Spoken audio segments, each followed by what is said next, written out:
Let's do this. The Cult of Hockey podcast by the faithful. I'm for the faithful. I'm David Staples of the Edmonton Journal, and I'm here tonight with Bruce McCurdy. Hey, Bruce. Hey David, how you doing tonight? Uh, well, I'm glad about the COVID restrictions being lifted eventually.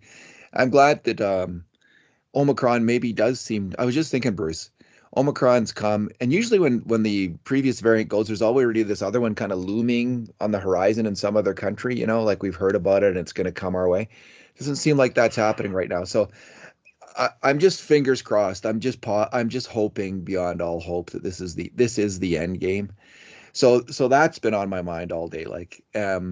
But in terms of the game tonight, frack, what a shit show. Oh, Not that was really that the Oilers lost 4-0 to the Vegas Golden Knights, and 18-12 on grade A shots for the Oilers. for the Knights. Excuse me, for the Knights. Oh, Started out okay the game, and at some point in the game you could have said, well, the Knights are just getting better puck luck, better breaks, but they just dominated the game as it went along, and it got increasingly frustrating to watch that game as a result. I found the Oilers' effort um, in the second and third periods to be really lacking, not to mention their execution. So, how are you? well, I'm pretty bummed out by that game. Yeah. I mean, it started out they weren't ready for the start of the drop of the puck, and they never got a whole lot more ready from there. Just went sideways right from the first shift, and little bit of push at times, but no finish and not a lot of composure around the net, David, and the offensive zone. And the defensive play, to my eye, was atrocious in this game. Like, seriously terrible. One of the worst defensive efforts of the year. Yeah, just easily one of the worst. And we'll get to that. So, we're going to do our two good things, two bad things, and two numbers podcast. Hard to come up with good things today, Bruce, but what is your good thing? My good thing is LB, Laurent Brossois, coming into his former haunts and sticking it to his old team with a 4-0 shutout. Boy, that's got to taste sweet for LB, who, of course, was a former Oiler and an Oil King before that, and who was essentially shunned by Todd McClellan during the 2017-18 season when Cam Talbot got hurt. He came in, he played some good games, some not so good games. And when Talbot came back, Talbot started the next 17 games in a row because uh, McClellan didn't have time for his young backup, which was foolishness in terms of how he Hardy rode Talbot, and it was foolishness in how he lost LB. And in fact, the Oilers did lose LB that summer as a Group 6 free agent because he played 3 games, not enough for the Oilers to keep him around. And of course, he had seen enough of Edmonton by then. So I've been a fan of him since he was an Oil King. So you got to find your small victories where they are, and a young guy coming in and putting the big goose egg on the board at Rogers Place, pretty sweet for him, and he played well. I mean, he was the first star, so I'm going to give him my good thing. Couple big moments in the first period with Laurent Brossois. The first one comes when Vegas turns over the puck. It goes to Ryan McLeod, who puts it down low to Leon Draisaitl, and it's just Draisaitl and Kassian in front of the net. And Leon puts it over to Kassian, and Kassian can't score. He can't drain it. And he doesn't actually get off that bad a shot. He raised the puck. He got the puck off quickly, and he raised it. And Brossois made a fantastic save. Um, then the next moment comes. The Oilers were just down 1-0 when that happened. If they had tied it, then we got a game. Of course, Vegas gets up 2-0, but there's still a moment just late in the period where uh, Derek Ryan puts in a shot, uh, pass shot into the crease, and it goes to um, Krejci, does he just Well, pass well, it? Did he pass well, it to Shore? he shot it from an angle, and the rebound went to To Shore and Shore, that's right. Fogel, and they credited the shot to Fogel. It was they were jamming around. They could have got one there, but I thought it was Shore that put it off the yeah. crossbar, but anyway, Oh, it was Shore. That was from a play from behind the net. Yes, and that yeah, was a that shot was the off the pass. No, we're crossbar. talking about Right? different plays. Yeah. So yeah, that was the pass, and it was a nice pass and just a fantastic shot by Devon Shore, like a one-timer backhand shot, I think, Mhm. and it goes off the crossbar, and that's the game. I mean, the Oilers they needed to score at least on one of those, and they were unable to do so, and it didn't get any better after that. I'll go with a good thing of Duncan Keith, and I was struggling to think of any good things, but I saw Keith good tonight. I thought he was moving well, passing the puck well, generally defending better. It's not saying a whole heck of a lot, Bruce. Better than the other defensemen out there. Yeah, I think I think he's starting to play a pretty strong game, and I liked his overall play, so I'll go with him. Bad thing, Bruce. Yeah, bad thing. We're doing one, right? Okay, Yeah. I'm going to just pick on uh, defensive play, well, by the whole team, but I'm particularly going to talk about defensemen. And I thought three of them were pretty atrocious tonight in their own zone, and that would be the pairing of Darnell Nurse with Evan Bouchard, and then the couple of very major mistakes by Tyson Barrie that both led to goals against. But the pairing of, I mean, the very start of the game, David, first shift, Evan Bouchard passes the puck right into his own slot to what's his name? Oh, Mark Stone, that guy who quickly wheels and fires what I saw as a tricky. I mean, you want your goalie to make the save, but you want your goalie not to have to make that save 12 seconds into his first game in a month, be facing an opposing star, one timing a giveaway from 10 feet away. And then 10 seconds later, both Nurse and Bouchard were beaten for another grade A chance from in close, and the goalie had their back that time. And it just spiraled downhill from there. And it was, I mean, that pairing, we've got Nurse in this game uh, involved in zero grade A shots for the Oilers and six uh, for uh, for Vegas, including two that wound up in the net where we had him as one of the culprits, and there was multiple culprits, of course, on almost all of the goals. But uh, he was just way out of sorts. David Nurse in this game had six shot attempts, and all of them were blocked. He didn't get a single shot on net. Every shot that he took was blocked. And there was one where he fired and it went over the net from close range. I guess they're saying a defenseman tipped that over the net and it went around and Vegas came down the other way and scored. But just more generally, uh, I don't know even how you would count odd man rushes in this game, but there were so many plays where the Vegas forward had an advantage on the Oilers defenseman who was scrambling to try and cover the guy. And sometimes it would be a 2-on-1 or an obvious odd man rush, and other times it would be like, sort of equal manpower, but not an even situation because the guy was going wide and ducking around the defenseman and going in on Mike Smith and crashing into Mike Smith, which happened several times. And there was, I just thought that the defense compared to Las Vegas defense and the maturity shown by their guys, and I mean they're not all old players either. I mean, Dylan Coughlin is 23 years old, and he looked all right. But they were getting in the lanes. They weren't giving away any odd man rushes. I don't think you could find one that the Oilers had in this game. They were, blocking shots. They were getting right on the puck carriers, and the difference in quality between the defensive games of the two teams was shocking. And then just Tyson Barrie on the power play, he fires a one-time slap shot that gets blocked. The guy jumps on it for a breakaway, and Barrie can't even keep up with the second guy who just zooms right by him. I don't think I ever realized quite how slow Tyson Barrie is until I saw this play where William Karlsson started from like 5 feet behind him at the Edmonton blue or at the Vegas blue line, and he wound up 10 feet in front of him, putting the puck in the net at the other end of the ice. It was just a total mismatch. And then the third goal, where after Nurse missed the shot and the puck kind of came careening around into the neutral zone, and yeah, it was odd. The Oilers had three defensemen on the ice because Cece had just come out of the penalty box. Nurse jumped up into the rush. Cece Mhm. didn't really cover for Nurse, and Barry was the only guy back. And he had an easy play to make. He just had to decide to step up, and play the puck because it was coming right to him. And he backed up and he backed up, and then he tried to reach out, and while he was backing away from it, play the puck, and he just tapped it sideways right to the Vegas guy, and they were gone and in and scored. And it was just poor decision followed by poor execution, and that is always a recipe for disaster.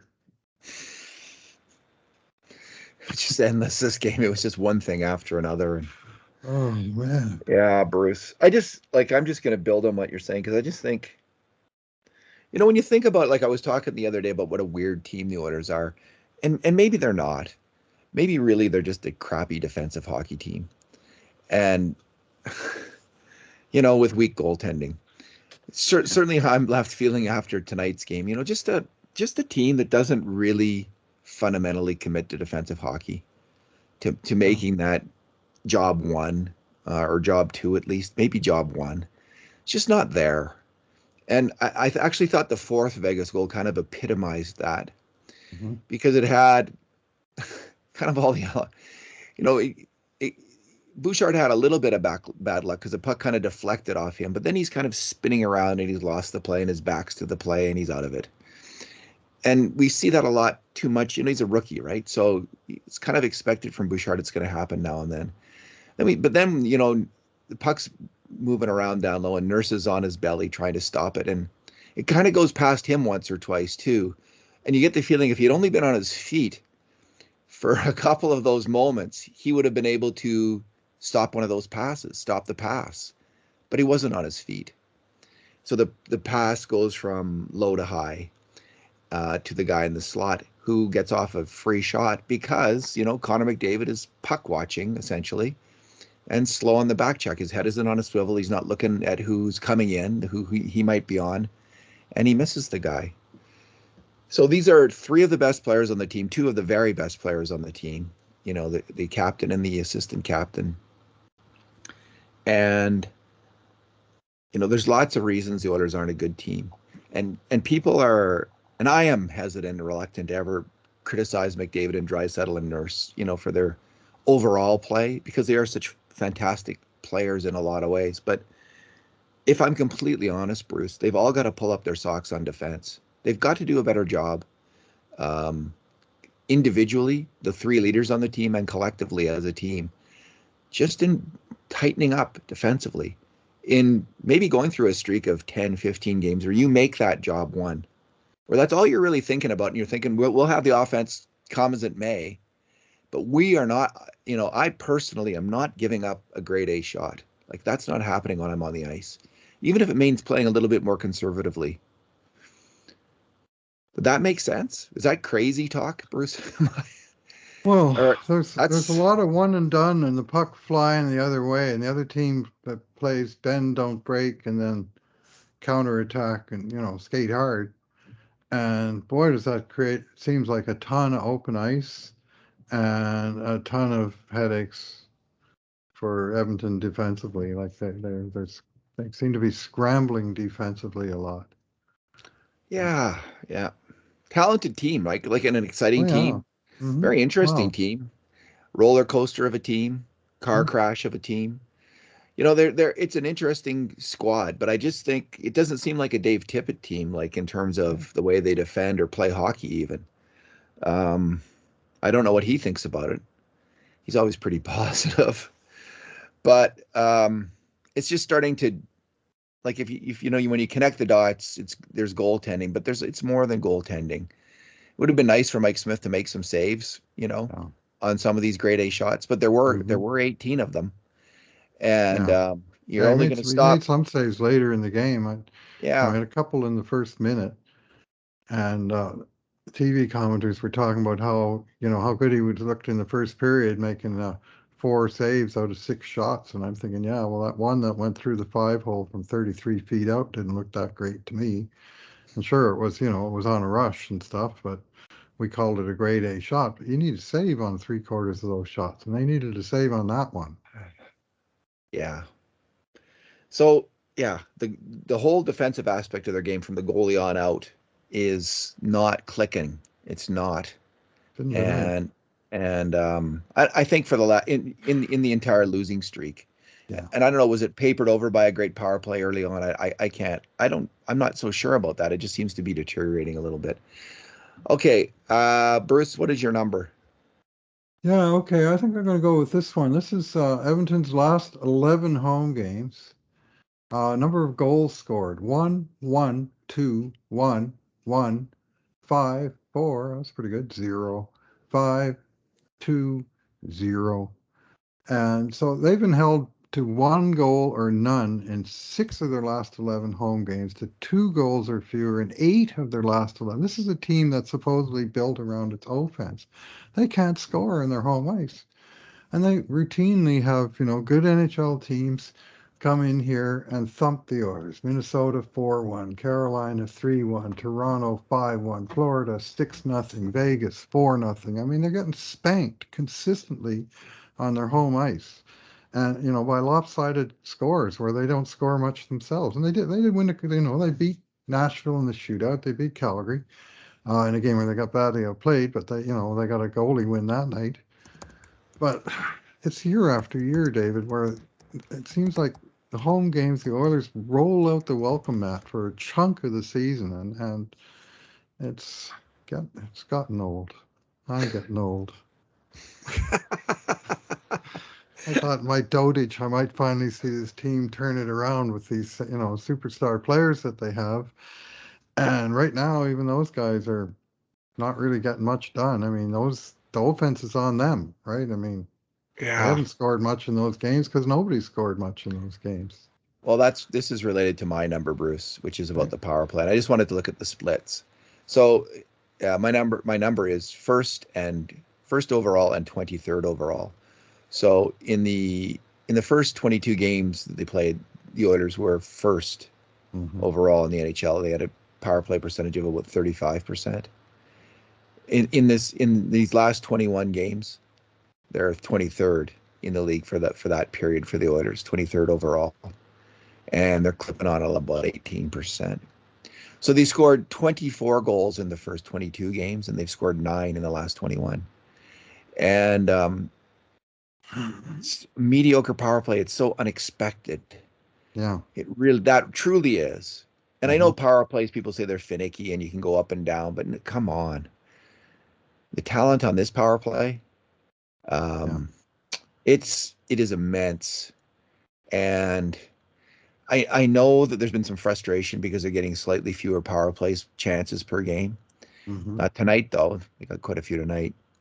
Three. And Oh, they went -1 for 3 in tonight's game. So I keep track yeah, as net power play goals, and of course they gave up a shorty, yeah. and they got 4 shots. And by the last power play, they couldn't even generate a shot. And Vegas only had 1 power play. We know from when I dug into these numbers recently that there's a correlation between Draisaitl getting off his executioner shot, his one-timer shot, Hmm. and power play success, and the other teams are taking that away. They are taking that away, and the Oilers haven't really been able to find a go-to scoring play since they took that away. So that's an interesting thing. What could they try that they're not doing now? And I don't think you want to move Draisaitl out of that spot because they really do have to cover it. I was hoping that with Bouchard on the point and him being able to shoot, that might be the solution. Hasn't really been yet. Might be eventually. Hasn't been yet. It looks like McDavid and Nuge are going to have to find a way to score from the other side a little bit more. And the guy in front, work some plays with the guy in front. Maybe focus on that a little bit, setting up the low man, Kane or Puljujärvi or Hyman, who's ever down there. Think about that. Um, because they're not getting that great chance, the crossing pass to Draisaitl for his shot, and they're not figuring out anything else to do. Leon's got 13 power play goals on the season, leads the team by a wide margin, but all 13 of those goals came in the first 25 games. In the last 18 games, bupkis, like not even one. And I mean, I'm not Wow. going to say that's all Leon's fault, but I will say that No. the power play has crumbled, and they have not come up with alternate solutions. Teams have found out ways to take away that passing lane or that shot, and the Oilers are not finding other ways to beat them. Ryan Nugent-Hopkins, who I wrote very kind things about today and rewarded me by going -3 tonight. He has 0 power play goals on the season, 15 assists, 0 goals. So, I mean, he's contributing to the offense, but he's not an alternative finisher because he hasn't been finishing at all. McDavid Yeah. recently broke out of, I think it was a 22-game slump for McDavid with between power play goals. And it's kind of mind-boggling because I mean, this isn't just they were hot for the first 2 months of the season. David, they've been hot for 3 years. I know, Bruce. I'm not seeing like with McDavid, in my mind's eye, when the power play was going good, he was everywhere making plays, Skating. Hmm. skating, and I don't know if that stopped. I'm not sure that it has. Maybe he got sick and it that slowed down or just got tired for a while. But I think he still might be trying to do that. But I think they might be playing him super tight, getting on him as well. And maybe this is it. Like maybe they have to go to a bit more of a passing game. We did see one sequence there in tonight's game where they were suddenly Yeah, that was good. flashing the puck around, darting, one dart after another. And maybe that's it. That what worked with McDavid moving ever with the puck on his stick, well, they're they know that's going to happen now, and they're looking for him to go over and then set up Draisaitl, and they're taking that away. Whereas really, it has to be a bit maybe less of a two-man game and more of a five-man game on the power play. I don't know. I haven't looked at the hours of, you'd have to go back and look at the power play, all of this video, and think hard about it to come up with solutions. So I'm not saying I have any, but just trying to on the fly. The one thing we're noticing, and both, him not getting off that executioner shot and him not scoring, like you say, in these recent games is indicative of something, and it's pretty obvious that they're taking that away. But how are they doing that? And what could the Oilers usually when a team takes something away, you can take back something on the power play. They got to give up something else. So what Mhm. can they take advantage of if they're overplaying Draisaitl? Well, maybe it's going to have to be Nugent Hopkins setting up Puljujarvi on the other side, or maybe moving Bouchard down to that half wall so he can shoot off the half wall, have Nugent the point, or something else. Like I'm not sure, but it ain't working now too well. No, nope. They got one last game against Washington on their only chance. But otherwise, they're like 1 for 15, counting that goal, the McDavid goal in Washington. They're 1 for 15 in their last 6 or so games. Yeah, Bouchard got 2 against Calgary in his first game on the point. Since then, they've had 15 power plays and produced 1 goal. And they've been winning those games. I mean, this team that came into tonight on yes, a 5-0-1 run. I mean, let's not forget there was some considerable momentum going, but during this 5-day layoff, all of it left the building. and the fact is, they just can't afford to be. I guess the fear is, oh, this is going to be another losing streak. Like they look horrible. They're going to go on another losing streak. I mean, that's my fear. I'm just speaking for We'll find myself. out tomorrow. Yeah. Play right So let's away. see. They've got to Play right bounce away. back. They've got it. They Get can't. back on They the were horse. they were a bit lucky against Washington to get the win, but you're going to get some lucky wins now and then. But they've got to play better. And they seem to have quite a bit of talent, Bruce. Like I'm not like there are some guys who can play. Ryan McLeod's looking good. Evander Kane's looking good. Like you pointed out, he had I think 10 shots and 5 hits 10 and shot attempts. Yeah. Five yeah, on 10 net, shot five attempts. hits. So they've got some pieces here. They got Mike Smith back. Maybe he will not get injured again, but they can't have games like this. This was really bad. Devin Shore tonight, he ran an opponent into Mike Smith for the second time this year. It was Shore who took the Anaheim player into Smith in game 3 that caused the first time he was taken out. And he was just coming back hard on his check, but holy moly. You know, you're supposed to be protecting your goalie, not running guys into him. The one other thing I didn't like that game was the coach having Cassian on Draisaitl's line. I just, I mean, we've we've seen Zach Cassian now in a top six role for a long time, and it doesn't work. It's not happening. Stop trying to make Cass happen like in that role, coach. Stat sheet says he has 3 shots and 7 hits, but I bet you our count of grade A shots doesn't include much by Cassian. And I know Well, one, Draisaitl set him. Oh yeah, he had that one on the 3-way passing play, yeah. and then Draisaitl set him up right in the slot, and it was like he froze. It was like, shoot the darn puck, man. And he froze and tried to look for a play, and don't be the fancy Dan. Sometimes, as Harry Neal said, crushers who want to become rushers soon become ushers. And that's where they may be going with a couple of these guys. Anyway, I mean, he actually did land one heavy hit in the first, which was the first one I'd seen in a while in the first period. But Okay. All right, Bruce, let's leave it there. Thanks for let's leave it on a heavy sigh. yeah. Well, that Oh, Harry Neal line made me laugh, so we'll that's leave it on good. that. That was funny. All right, It thanks is again, fun. Bruce. Yeah. Yeah, thanks for listening, everyone. And in the meantime, and in between times, this has been another edition of the Cult of Hockey podcast.